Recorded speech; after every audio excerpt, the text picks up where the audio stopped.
भैया आए हमारे पास, वर्दी पहने हुए थे, शायद वो थानेदार होंगे।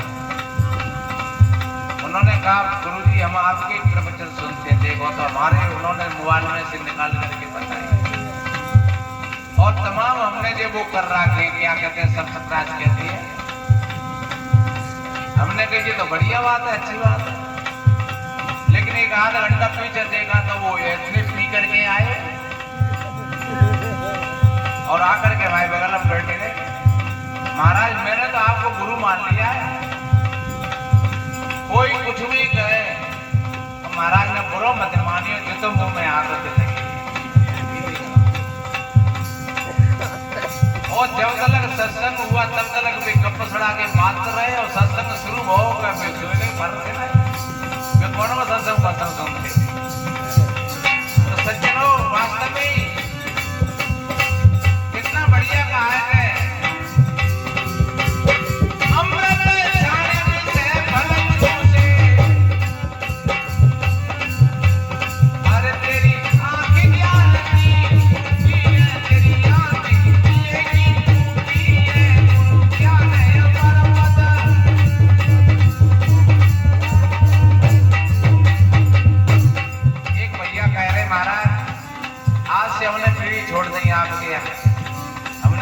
छोड़ दें तो भैया जी तो बहुत बढ़िया है और हमें भारी खुशी होती है अगर कोई एक आदमी और कोई एक गलत आदमी का त्याग कर देता है और फिर वो हमें 2-5 रुपया दक्षिणों की देते हो तो हमको बहुत बड़ा अच्छा लगता है।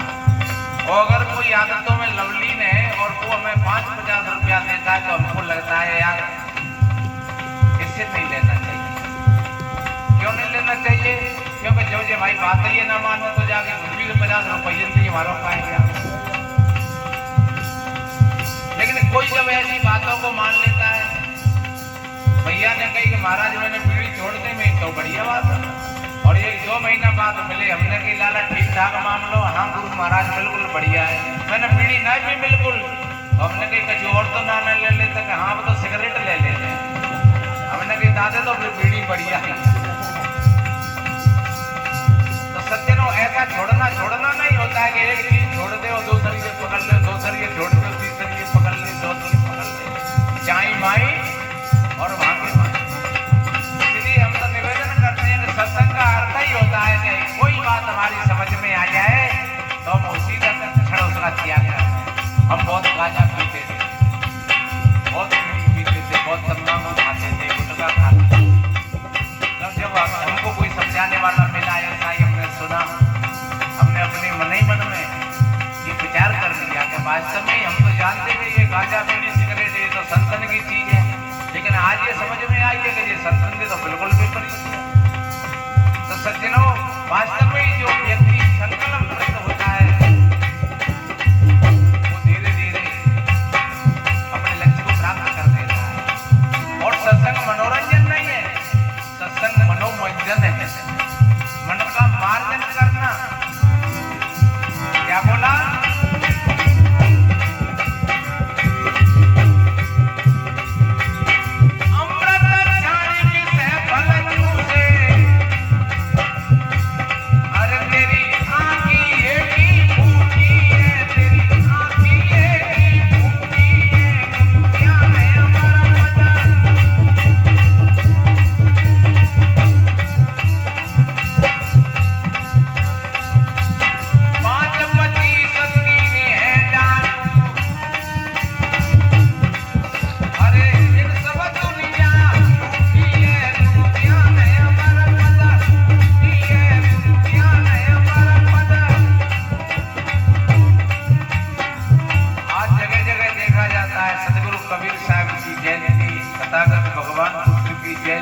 महात्मा फुले ज्योतिराव की जयंती, बाबा साहब की जयंती, और लोग चंदा करते हो भाई मैं फिर मौज मस्ती मारते।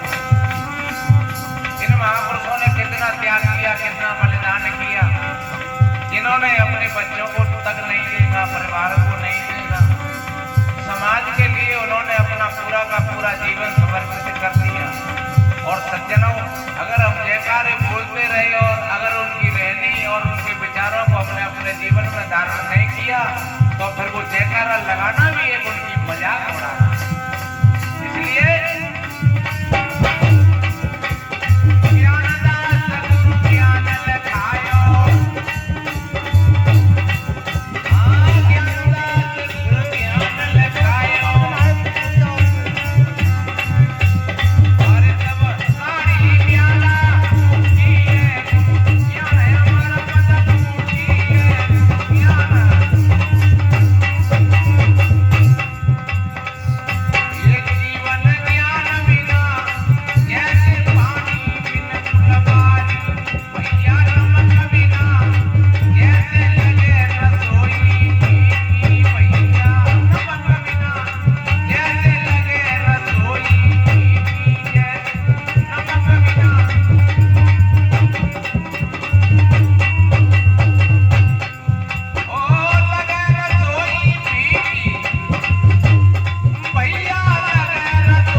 और अगर नमक नहीं है तो रसोई कैसी बनेगी?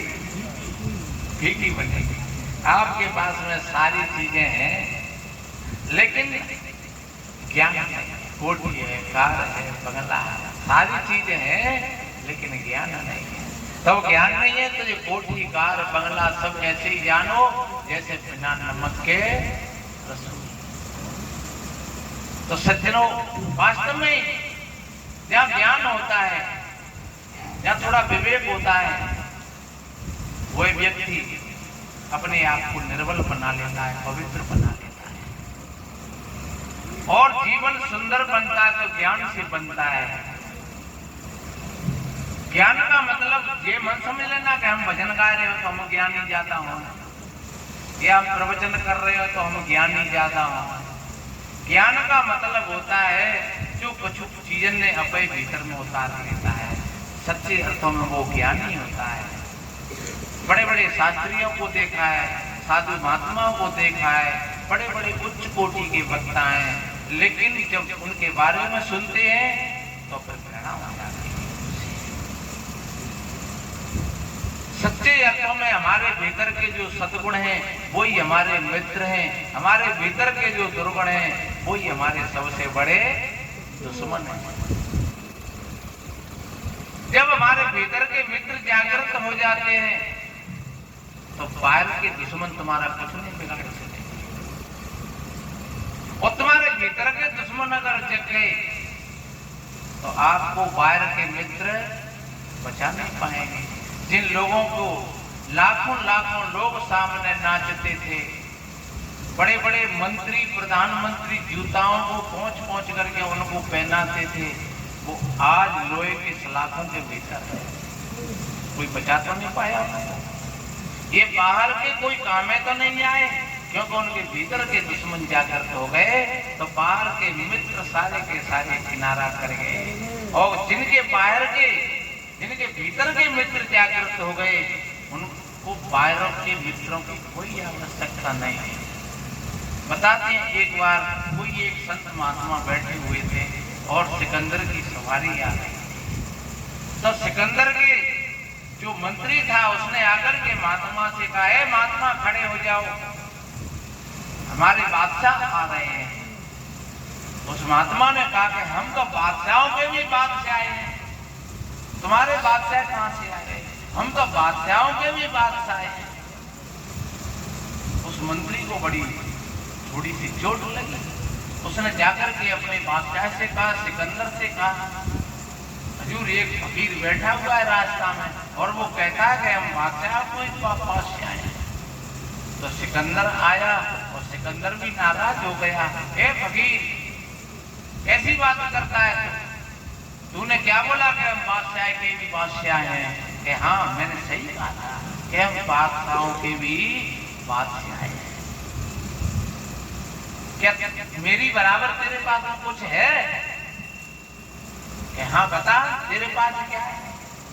कि मेरे पास में कितनी सेना है, मेरे पास में कितने हथियार हैं? महात्मा ने कहा, तो कि तेरे दुश्मन भी तो ज्यादा हैं, मेरा कोई दुश्मन भी तो नहीं है, मेरे तो सब मित्र हैं। इन हथियारों से और इस फौज से मैं करूंगा तो करूंगा क्या? मेरा तो पूरा संसार मित्र है। और अगर तू वास्तव में ही बादशाह है तो तू जा कहां रहा है? मैं किसी को लूटने के लिए जा रहा है, किसी को मारने के लिए जा रहा है। तो सच्चे ही अर्थों में तू अगर बादशाह है तो फिर दूसरे लूटवे का ही बजाएगा, फिर तो तू लुटेरा हो सकता है, बादशाह नहीं। तो मेरे पास में बहुत सेवक हैं। फकीर ने कहा कि तो सेवकों की जरूरत तो बीमार लोगों को होती है, मैं तो सोचता हूँ मैं तो खुद ही सेवा कर देता हूँ और दूसरों की, तो मुझको सेवकों की जरूरत क्या है? बोले मेरे पास में बहुत, मेरे महलों में रानी है। फकीर ने कहा तो तू भोगी है और मैं योगी हूँ, तू विलासी है, मुझे रानियों से क्या लेना देना है? मैं तो योगी हूँ, मैंने तो सारी अपनी रानियों को समेट करके अपने भीतर में रख लिया है, मुझे बाहर की रानियों की कोई आवश्यकता नहीं है। मेरे पास में बहुत खजाने हैं, फकीर ने कहा मेरे से बड़ा खजाना कोई नहीं है, तुझको अपने खजाने का बहुत भारी भय लगा हुआ है और मेरे को कोई भय नहीं है। तो बताते हैं कि वो सिकंदर ने उसको गुरु माना और पैर छूते का वास्तव में आप शहंशाहों के भी शहंशाह हैं। तो सज्जनों, जो वास्तव में जिनके भीतर में सद्गुण जागृत हो जाते हैं तो सज्जनों वो शहंशाहों के भी शहंशाह होते हैं, वो राजाओं के भी महाराज होते हैं।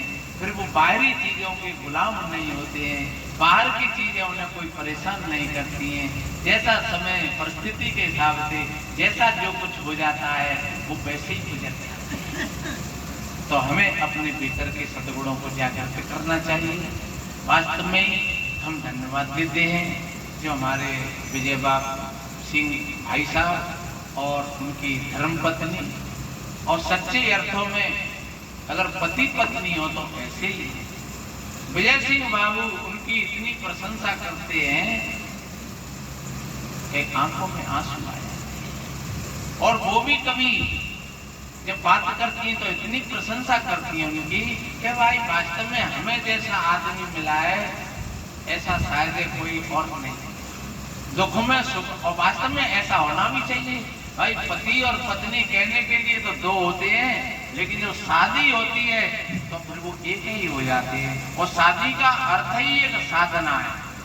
जब कभी पत्नी फिसलती है तो पति साथ लेता है, और पति फिसलता है तो पत्नी साथ लेती है। और जो एक को साथ लेता है सज्जनों, वो साधक होता है और एक सिद्ध होता है, दोनों का जोड़ा होता है। तो जब पति और पत्नी दोनों इस तरीका से हैं और फिर दोनों के बीच में एक संतान रूपी फल प्राप्त होता है, तो वो संतान भी वीर होती है, भक्त होती है, दातार होती है, माता पिता की आज्ञा का पालन करने वाली होती है। तो हम तो धन्यवाद देते हैं ऐसे परिवारों को जहाँ ऐसी क्षमता है, ऐसा संगठन है, आपस में ऐसा प्रेम प्यार है। तो सज्जनों, ऐसा ही घर घर में होना चाहिए, सब में होना चाहिए। ये दुनिया की चीजें सब यहाँ की यहीं पर रह जाएंगी। न हम कुछ लेकर के आए थे और न लेकर के जाएंगे।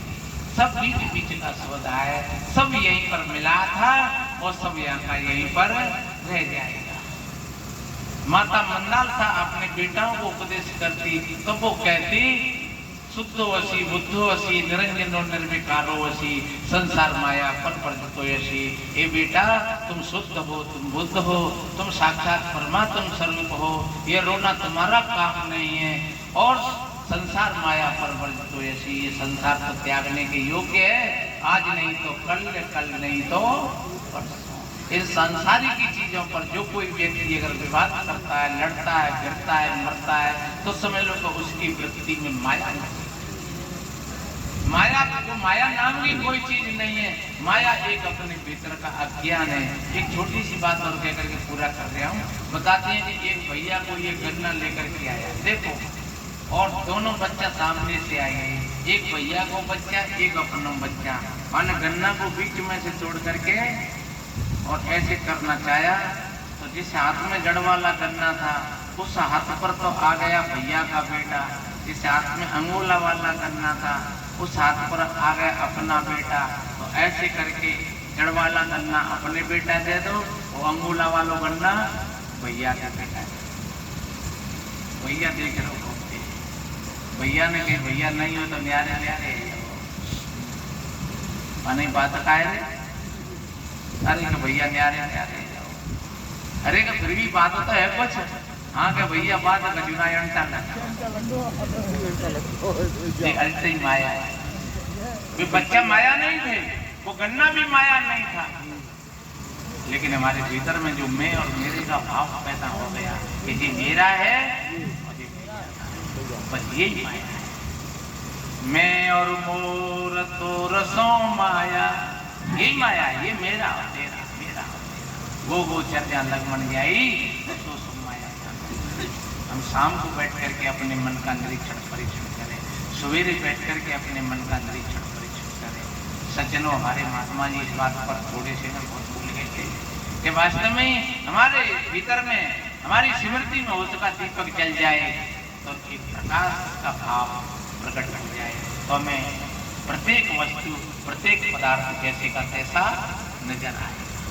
यही हमारे जीवन की सार्थकता है। तो हम धन्यवाद देते हैं ऐसे परिवारों को, जिन परिवारों में ऐसा संगठन है, सच्चाई है, साधु संतों का आवागमन है। और आप सभी भाई बहनों के लिए कोट कोट साधुवाद, बड़ी धैर्यता के साथ। और आप सत्संग में बैठे रहे। हमें हमारा तो वैसे ऐसा सिद्धांत है कि हम दिन में कार्यक्रम करते हैं और रात को 11 बजे से आगे कार्यक्रम नहीं करते, क्योंकि रोज आए दिन के कार्यक्रम तो फिर जीवन की व्यवस्था बिगड़ती है, शरीर की व्यवस्था बिगड़ती है। तो 11 बजे से आगे कार्यक्रम नहीं ले जाते। उधर राजस्थान में भी जाते हैं तो हम हाथ जोड़ करके 11 बजे तक पूरा करके अब आप भजन गाओ और हम पूरा करते हैं। तो वैसे ऐसा ही बढ़िया होता है। शाम को 8 बजे से कार्यक्रम करो, 11 बजे तक 12 बजे तक करो और फिर आराम करो, विश्राम करो। दिन में भी काम खराब नहीं होगा। अब रात 11 बजे से शुरू करो कार्यक्रम में, फिर सवेरे के 4 बजे न लगे रहो, फिर दिन में सो। तो ये जीवन की व्यवस्था भी लेन भी खराब होती है। तो इससे हमें लेन को खराब नहीं करना चाहिए। हमें अपने समय और टाइम टेबल से सारे काम अच्छे होते हैं और टाइम टेबल से काम होता है कोई सार्थक होता है। तो संतों का तो यही भाव होता है, सर्वे भवन्तु सुखिनः सर्वे सन्तु निरामया सर्वे भद्राणि पश्यन्तु मा कश्चित् दुःखभाग् भवेत्। सभी के जीवन में आनंद हो, सभी का मंगल हो, सभी निरोग हों, सभी स्वस्थ हों। इन्हीं शुभ मंगल कामनाओं के साथ बोलिए श्री सतगुरु साईं।